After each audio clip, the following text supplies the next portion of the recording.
नमस्कार जय जगन्नाथ शुभ सकाळ आज हूँ अगस्ट 25 तारिख मंगलवार आसतु नजर पकाइबा आज 20टी बड़ खबर उपरे भिडियोटी को शेष पर्यंत देखंतु भिडियो को लाइक करंतु एवं चैनल को सब्सक्राइब करंतु एथि सहित आपण केउ जिल्लारु ए खबर देखुचंती कमेंट करी जणाई देबे।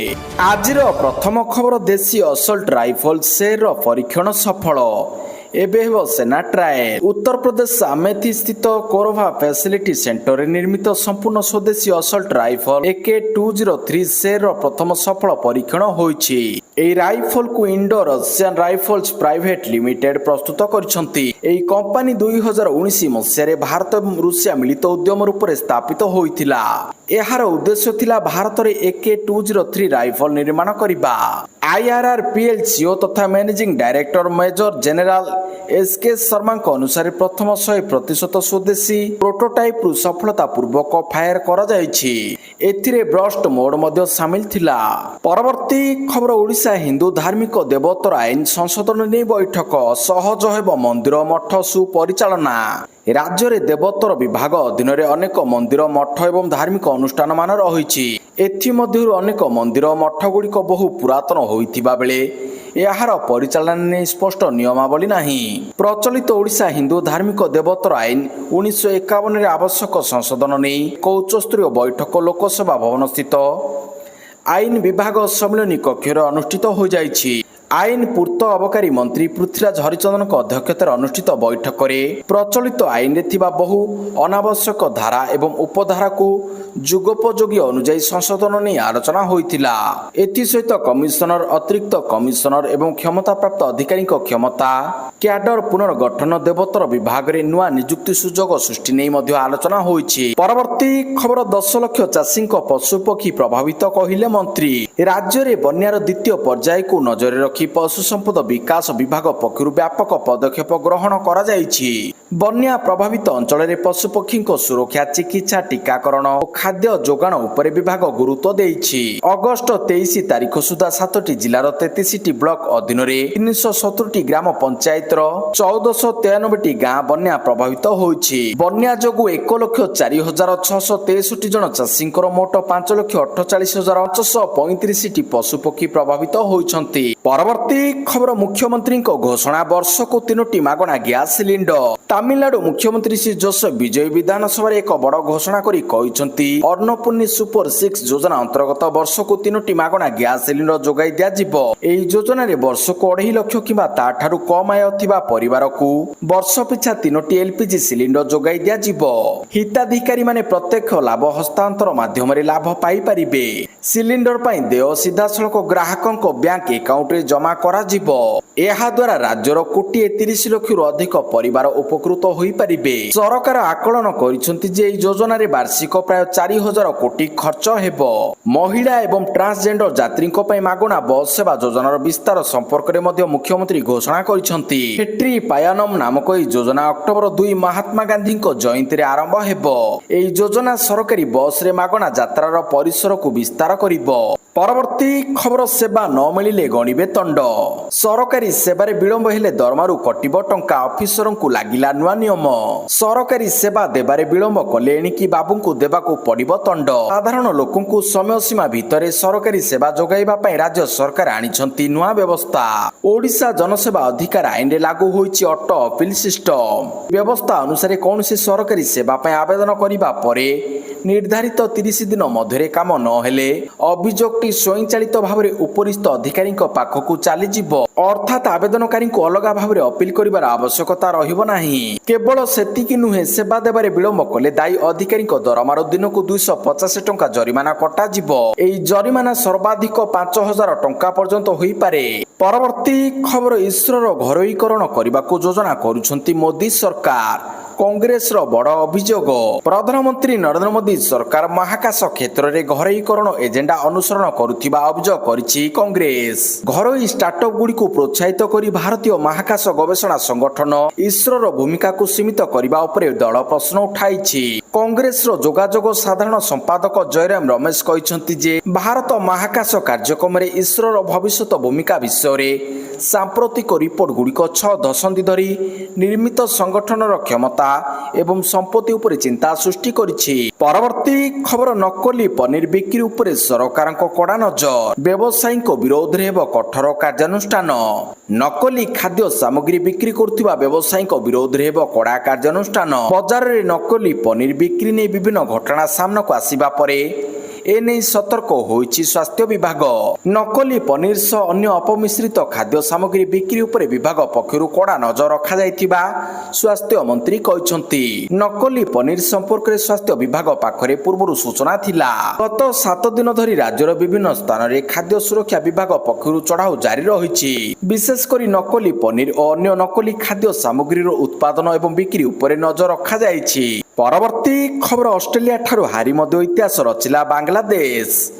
ଅଷ୍ଟ୍ରେଲିଆ ବିପକ୍ଷ ଦ୍ୱିତୀୟ ଟେଷ୍ଟରେ ଏକ ଇନିଂସ ଓ 51 ରନରେ ପରାଜୟ ବରଣ କରିଛି ବାଂଲାଦେଶ। ତେବେ ଏହି ପରାଜୟ ସତ୍ତ୍ୱେ ଟେଷ୍ଟ ରାଙ୍କିଙ୍ଗରେ ଦଳ ହାସଲ କରିଛି ବଡ଼ ସଫଳତା। ଆଇସିସି ଟେଷ୍ଟ ଟିମ୍ ରାଙ୍କିଙ୍ଗରେ 3ଟି ସ୍ଥାନ ଉପରକୁ ଉଠି ବାଂଲାଦେଶ 6ଠ ସ୍ଥାନରେ ପହଞ୍ଚିଛି। ବାଂଲାଦେଶ ପ୍ରଥମ ଟେଷ୍ଟରେ ଅଷ୍ଟ୍ରେଲିଆକୁ 9 ୱିକେଟରେ ପରାସ୍ତ କରିଥିଲା। ଏହି ଐତିହାସିକ ବିଜୟର ପ୍ରଭାବ ରାଙ୍କିଙ୍ଗରେ ଦେଖିବାକୁ ମିଳିଛି। ପ୍ରଥମ ଥର ପାଇଁ ଟେଷ୍ଟ ରାଙ୍କିଙ୍ଗରେ 9ମ ସ୍ଥାନରୁ ଉପରକୁ ଉଠିଛି ବାଂଲାଦେଶ। ଏବେ ପାକିସ୍ତାନ, ଶ୍ରୀଲଙ୍କା ଓ ୱେଷ୍ଟଇଣ୍ଡିଜ ଭଳି ଦଳକୁ ପଛରେ ପକାଇ 6ଠ ସ୍ଥାନ ଦଖଲ କରିଛି। ପରବର୍ତ୍ତୀ ଖବର, ରାଜନୀତି ଛାଡ଼ିବାର ପ୍ରଶ୍ନ ନାହିଁ, ମମତା ବିଜେପି ବିରୋଧରେ ଲଢ଼େଇ ଜାରି ରହିଛି। ନିଜର ରାଜନୀତିକ ଭବିଷ୍ୟତକୁ ନେଇ ମୁହଁ ଖୋଲିଛନ୍ତି ଟିଏମସି ସୁପ୍ରିମୋ ମମତା ବାନାର୍ଜୀ। ରାଜନୀତିରୁ ସନ୍ନ୍ୟାସ ନେବାର କୌଣସି ଯୋଜନା ନଥିବା ସେ ସ୍ପଷ୍ଟ କରିଛନ୍ତି। ଏଥିସହ ବିଜେପି ବିରୋଧରେ ନିଜର ଲଢ଼େଇ ଆଗକୁ ଜାରି ରହିବ ବୋଲି ମଧ୍ୟ କହିଛନ୍ତି। ସୋମବାର ଫେସବୁକ୍ ଲାଇଭରେ ମମତା କହିଛନ୍ତି, ପଶ୍ଚିମବଙ୍ଗରେ ସରକାର ପରିବର୍ତ୍ତନକୁ ପ୍ରାୟ 4 ମାସ ବିତିଗଲାଣି। ଏହି ସମୟ ମଧ୍ୟରେ ବିଜେପିର ପ୍ରକୃତ ଚେହେରା ଲୋକଙ୍କ ସାମ୍ନାକୁ ଆସିଛି ବୋଲି ସେ ଦାବି କରିଛନ୍ତି। ପୋଲିସ ମନଇଚ୍ଛା ମାମଲା ରୁଜୁ କରୁଥିବା ଏବଂ ଟିଏମସି ସମର୍ଥକଙ୍କ ଉପରେ ଚାପ ପକାଯାଉଥିବା ମମତା ଅଭିଯୋଗ କରିଛନ୍ତି। ପରବର୍ତ୍ତୀ ଖବର, ଜେପିଏସସି ଏକ୍ଜାମ ସୁପ୍ରିମକୋର୍ଟରେ ପହଞ୍ଚିଲା। ଜେପିଏସସି ପରୀକ୍ଷା ଗଡ଼ବଡ଼ି ମାମଲା। Jharkhand combined civil services preliminary ପରୀକ୍ଷା 2025ରେ ହୋଇଥିବା ଅନିୟମିତତାର ଏକ ନିରପେକ୍ଷ ସମୟସୀମାବଦ୍ଧ ସିବିଆଇ ତଦନ୍ତ ଦାବି କରୁଥିବା ଏକ ଆବେଦନ ଉପରେ ସୋମବାର ସୁପ୍ରିମକୋର୍ଟ କେନ୍ଦ୍ର, ଝାଡ଼ଖଣ୍ଡ ସରକାର ଓ ଝାଡ଼ଖଣ୍ଡ ଲୋକସଭା ଆୟୋଗକୁ ନୋଟିସ ଜାରି କରିଛନ୍ତି। ଏହି ଜନସ୍ୱାର୍ଥ ମାମଲା ସୁପ୍ରିମକୋର୍ଟରେ ଆବେଦନକାରୀ ହରିଶ ଶରଣ ଦେବନଙ୍କ ଦ୍ୱାରା ଦାୟର କରାଯାଇଛି। ଏହି ଜନସ୍ୱାର୍ଥ ମାମଲା ସୁପ୍ରିମକୋର୍ଟରେ ଆବେଦନକାରୀ ହରିଶ ଶରଣ ଦେବଗନଙ୍କ ଦ୍ୱାରା ଦାୟର କରାଯାଇଛି। ଆବେଦନରେ 14ତମ ଜେଏଫସି ପ୍ରିଲିମିନାରୀ ପରୀକ୍ଷା ସହିତ ଜଡ଼ିତ ମାମଲାର କେନ୍ଦ୍ରୀୟ ତଦନ୍ତ ବ୍ୟୁରୋ ସିବିଆଇ ତଦନ୍ତ ଦାବି କରାଯାଇଛି। ପରବର୍ତ୍ତୀ ଖବର, 19 ପାଳି ସୁଦ୍ଧା 95% ସମାଧାନ। ପରବର୍ତ୍ତୀ ଖବର, 19 ପାଳି ସୁଦ୍ଧା 85% ସମାଧାନ। ଜିଲ୍ଲା ସ୍ତରରେ 87% ଅଭିଯୋଗର ସମାଧାନ। 16 ଜଣଙ୍କୁ 14.50 ଲକ୍ଷ ଟଙ୍କା ସହାୟତା। ସୋମବାର ମୁଖ୍ୟମନ୍ତ୍ରୀଙ୍କ ଅଭିଯୋଗ ପ୍ରକୋଷ୍ଠରେ 20ତମ ଅଭିଯୋଗ ଶୁଣାଣି ଅନୁଷ୍ଠିତ ହୋଇଛି। ଏହି ଅଭିଯୋଗ ଶୁଣାଣିରେ 10 ଜଣ ମନ୍ତ୍ରୀଙ୍କ ସହ ବିଭିନ୍ନ ବିଭାଗର ବରିଷ୍ଠ ଅଧିକାରୀ ଉପସ୍ଥିତ ଥିଲେ। 600ରୁ ଅଧିକ ଅଭିଯୋଗ ଆସିଥିଲା। ସମସ୍ତଙ୍କ ସହ ଆଲୋଚନା କରି ଏହାର ସମାଧାନ ପାଇଁ ବ୍ୟବସ୍ଥା କରାଯାଇଛି। 16 ଜଣଙ୍କୁ ଭିନ୍ନକ୍ଷମ ଓ ଜଟିଳ ରୋଗରେ ପୀଡ଼ିତ ଥିବା ରୋଗୀଙ୍କ ଚିକିତ୍ସା ପାଇଁ ସିଙ୍ଗଲ ୱିଣ୍ଡୋ ସିଷ୍ଟମ ମାଧ୍ୟମରେ 14,50,000 ଟଙ୍କାର ସହାୟତା ରାଶି ଦିଆଯାଇଛି। ସମସ୍ତ ଅଭିଯୋଗର ତ୍ୱରିତ ସମାଧାନ ପାଇଁ ସବୁ ଅଧିକାରୀମାନଙ୍କୁ ନିର୍ଦ୍ଦେଶ ଦିଆଯାଇଛି। ସେହିପରି ଜିଲ୍ଲା ସ୍ତରରେ ଆସିଥିବା ଅଭିଯୋଗଗୁଡ଼ିକରୁ 87% ସମାଧାନ ହୋଇଛି। ପରବର୍ତ୍ତୀ ଖବର, ଭୁବନେଶ୍ୱର ବିମାନ ବନ୍ଦରର ହେବ ଘରୋଇକରଣ। ପ୍ରାଇଭେଟାଇଜେସନ ନେଇ ତେଜିଲା ରାଜନୀତି। ଭୁବନେଶ୍ୱର ବିଜୁ ପଟ୍ଟନାୟକ ଅନ୍ତର୍ଜାତୀୟ ବିମାନ ବନ୍ଦରର ହେବ ଘରୋଇକରଣ। ଲିଜ୍ ସୂତ୍ରରେ ଦେବା ସମ୍ପର୍କିତ ପ୍ରସ୍ତାବକୁ କେନ୍ଦ୍ର ସରକାରଙ୍କ public private partnership appraisal committee ମଞ୍ଜୁରୀ ଦେଇଛି। ବଣ୍ଡଲ 3 କ୍ୟାଟେଗୋରୀ ଭୁବନେଶ୍ୱର ବିମାନ ବନ୍ଦର ସହ କର୍ଣ୍ଣାଟକର ହୁବୁଲି ଏୟାରପୋର୍ଟକୁ ଯୋଡ଼ାଯାଇଛି। ବିଜୁ ପଟ୍ଟନାୟକ ଅନ୍ତର୍ଜାତୀୟ ବିମାନ ବନ୍ଦରର ଘରୋଇକରଣ ନେଇ ତେଜିଛି ରାଜନୀତି। ଲାଭଜନକ ସଂସ୍ଥାର ପ୍ରାଇଭେଟାଇଜେସନ କାହିଁକି ବୋଲି ପ୍ରଶ୍ନ କରିଛନ୍ତି ବିରୋଧୀ। ପରବର୍ତ୍ତୀ ଖବର, ଅନଲାଇନ ଅଟୋ ଚାଳକଙ୍କୁ ମହଙ୍ଗା ପଡ଼ିଲା ଆନ୍ଦୋଳନ। ପରମିଟ୍ ପରେ ଏବେ ବାତିଲ ହେବା ଆର୍ସି। ଅନଲାଇନ ଅଟୋ ଚାଳକଙ୍କୁ ମହଙ୍ଗା ପଡ଼ିଲା ଆନ୍ଦୋଳନ। ଗତ ବୁଧବାର ଅନଲାଇନ ଅଟୋ ଚାଳକମାନେ ଆନ୍ଦୋଳନ ସମୟରେ ଉଗ୍ର ହୋଇ ଯେଉଁ ଭଙ୍ଗାରୁଜା କରିଥିଲେ ତାହା ଏବେ ସେମାନଙ୍କ ପାଇଁ ବଡ଼ ଅଡୁଆ ସୃଷ୍ଟି କରିଛି। ଏହି ମାମଲାରେ କାର୍ଯ୍ୟାନୁଷ୍ଠାନ ନେଇ ଘଟଣା ଦିନ ପୋଲିସ 400 ଗାଡ଼ି ଜବତ କରିଥିଲା। ସେଗୁଡ଼ିକର ପରମିଟ୍ ବାତିଲ ପାଇଁ ନୋଟିସ ଦିଆଯାଇଥିଲା। ଏଥିସହ 100ରୁ ଉର୍ଦ୍ଧ୍ୱ ବିକ୍ଷୋଭକାରୀଙ୍କୁ ଗିରଫ କରିଥିଲା। ଏବେ ଏହି ମାମଲାରେ ଆହୁରି କଡ଼ା କାର୍ଯ୍ୟାନୁଷ୍ଠାନ ନେବାକୁ ଯାଉଛି ଆଞ୍ଚଳିକ ପରିବହନ ବିଭାଗ। ଏବେ ସମ୍ପୃକ୍ତ ଗାଡ଼ିର ରେଜିଷ୍ଟ୍ରେସନ ସାର୍ଟିଫିକେଟ ଆର୍ସି ବାତିଲ କରାଯିବା ନେଇ ପ୍ରକ୍ରିୟା ଆରମ୍ଭ ହୋଇଛି। ପରବର୍ତ୍ତୀ ଖବର, 6 ଜିଲ୍ଲାରେ ବର୍ଷିବ ଲଘୁଚାପ ପ୍ରଭାବ। ରାଜ୍ୟରେ ପ୍ରବଳ ବର୍ଷା ସହ ବଜ୍ରପାତ ଆଶଙ୍କା। ଭାରତୀୟ ପାଣିପାଗ ବିଭାଗ ଆଇଏମ୍ଡି ଅନୁଯାୟୀ ଉତ୍ତର ଉପକୂଳ ଓଡ଼ିଶା ଏବଂ ସଂଲଗ୍ନ ଅଞ୍ଚଳ ଉପରେ ସୃଷ୍ଟି ଲଘୁଚାପ କ୍ଷେତ୍ର ବର୍ତ୍ତମାନ ଗାଙ୍ଗେୟ ପଶ୍ଚିମବଙ୍ଗ ଓ ଉତ୍ତର ଓଡ଼ିଶା ସଂଲଗ୍ନ ଅଞ୍ଚଳ ଉପରେ ଅବସ୍ଥିତ ରହିଛି।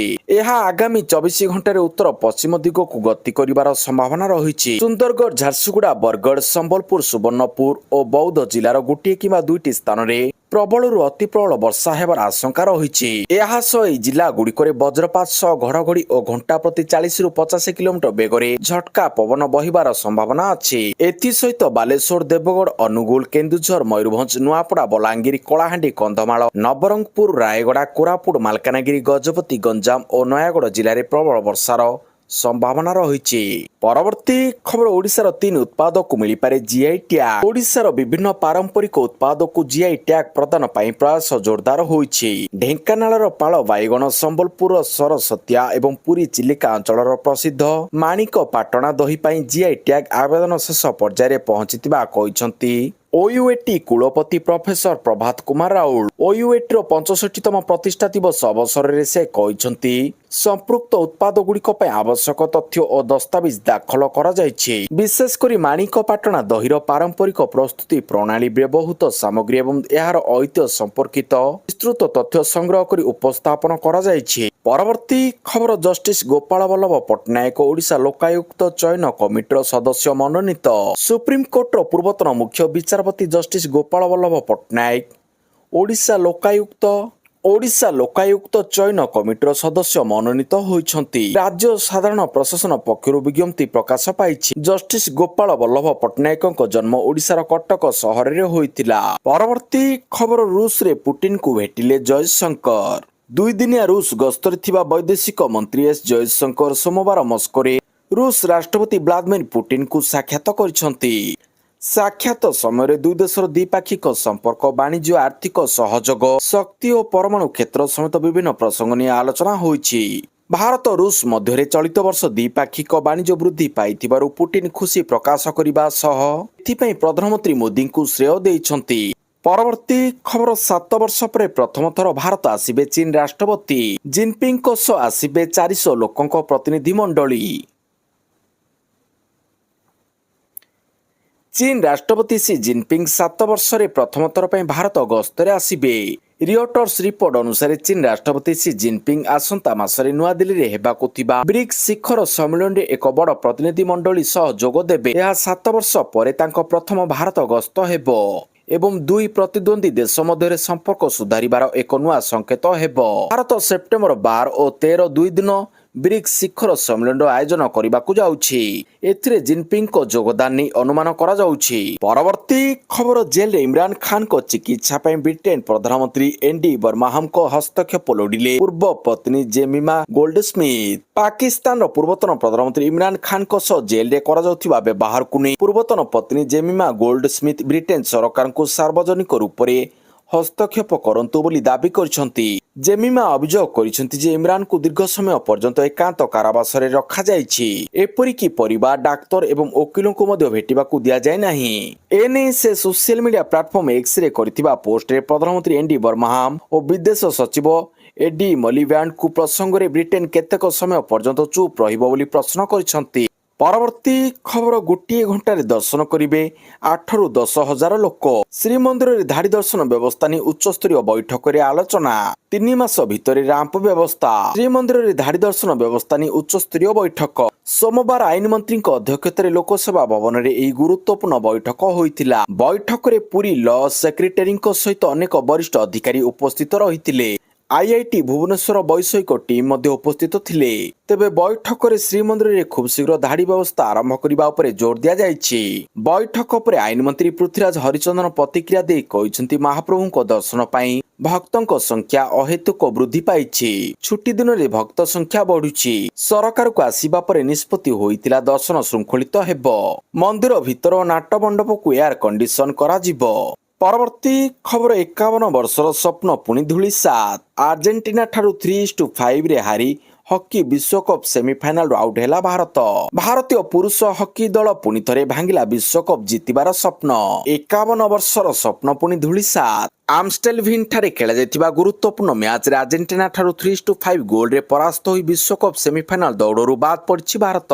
ଏହି ପରାଜୟ ସହ ଆର୍ଜେଣ୍ଟିନା ବିପକ୍ଷରେ ଭାରତର ପରାଜୟ ସଂଖ୍ୟା 5କୁ ବୃଦ୍ଧି ପାଇଛି।